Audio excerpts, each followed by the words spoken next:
Jeffrey Epstein की कहानी सिर्फ एक आदमी की नहीं है, बिल्कुल नहीं। ये उन सिस्टम्स की कहानी है, उन ढांचों की, जिन्होंने दशकों तक उसे न सिर्फ बचाया, बल्कि ताकतवर भी बनाया। तो चलिए इस पूरे मामले की तह तक जाते हैं। ये एक लाइन इस पूरे केस का सार है। बात बस अपराध की नहीं है, बात है पावर की, ताकत की। कैसे पावर का इस्तेमाल सच को दबाने और गुनहगारों को बचाने के लिए किया गया। यही सबसे बड़ा सवाल है ना, कि आखिर ऐसा हुआ कैसे? और इसका जवाब वो किसी एक इंसान में नहीं, बल्कि एक पूरे नेटवर्क में और उन बड़े बड़े संस्थानों में छिपा है जो अपना काम करने में पूरी तरह फेल हो गए। तो सबसे पहले ये समझना जरूरी है कि एप्स्टीन अकेला नहीं था। वो तो बस एक मकड़ी की तरह था जो एक बहुत बड़े और खतरनाक जाल के बीच में बैठा था।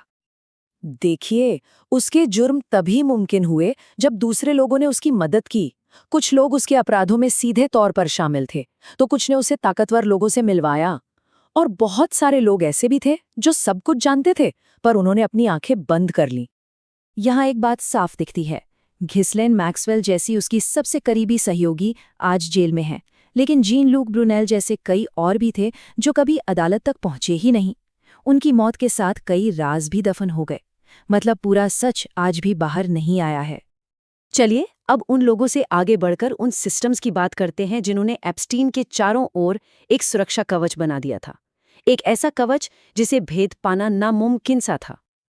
और ये नाकामी किसी एक जगह पर नहीं हुई, ये हर लेवल पर हुई। और इसकी शुरुआत वहीं से हुई जहां से हमें इंसाफ की उम्मीद होती है, हमारा जस्टिस सिस्टम। जरा सोचिए, 60 से ज्यादा संगीन आरोपों वाली एक फेडरल चार्जशीट, उसे नजरअंदाज कर दिया गया। और उसकी जगह क्या हुआ? एक खुफिया डील, एक ऐसा समझौता जिसने एप्स्टीन को लगभग हर तरह की सजा से बचा लिया। मतलब जिस सिस्टम का काम शिकारियों को सजा देना था, उसी ने एक शिकारी को बचा लिया। लेकिन ये सिर्फ कोर्ट कचहरी की बात नहीं थी। अब जरा उन बड़े बैंकों और फाइनेंशियल इंस्टीट्यूशंस पर नजर डालते हैं जिन्होंने एप्स्टीन के इस पूरे ऑपरेशन को पैसों की ताकत दी। देखिए, बैंकों की ये जिम्मेदारी होती है कि वो किसी भी संदिग्ध लेनदेन की रिपोर्ट करें, लेकिन यहाँ पर छोटी छोटी लड़कियों के अकाउंट में लगातार पैसे भेजे जा रहे थे और किसी ने कोई सवाल नहीं उठाया।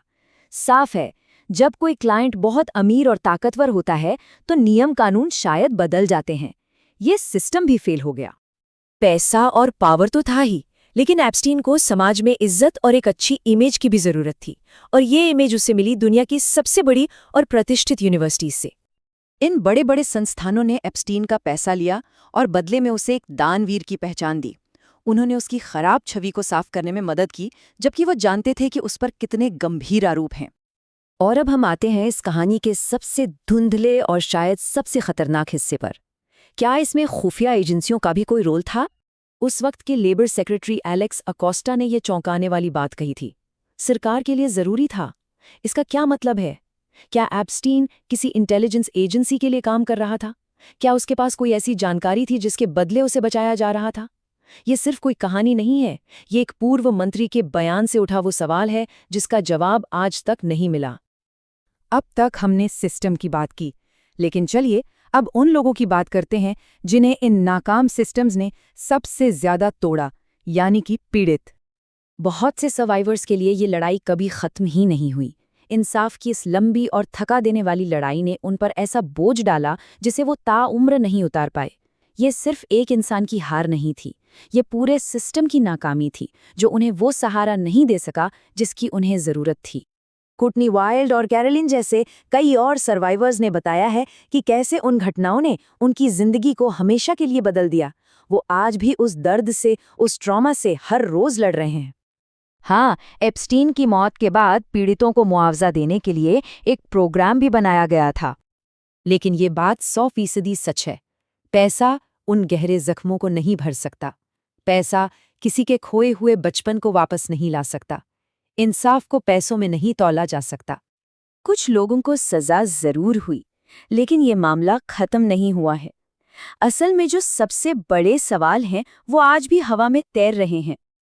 और यही सबसे डरावना सवाल है। हम सब जानते हैं कि एप्स्टीन अकेला नहीं था, तो फिर वो कौन लोग हैं जो उसके इस घिनौने खेल में शामिल थे और आज भी आजाद घूम रहे हैं? आज भी इस केस से जुड़े कई जरूरी दस्तावेजों को सील करके रखा गया है। लगातार मांग के बावजूद अदालतें और ताकतवर लोग उन्हें सामने नहीं आने दे रहे। आखिर वो क्या छिपा रहे हैं?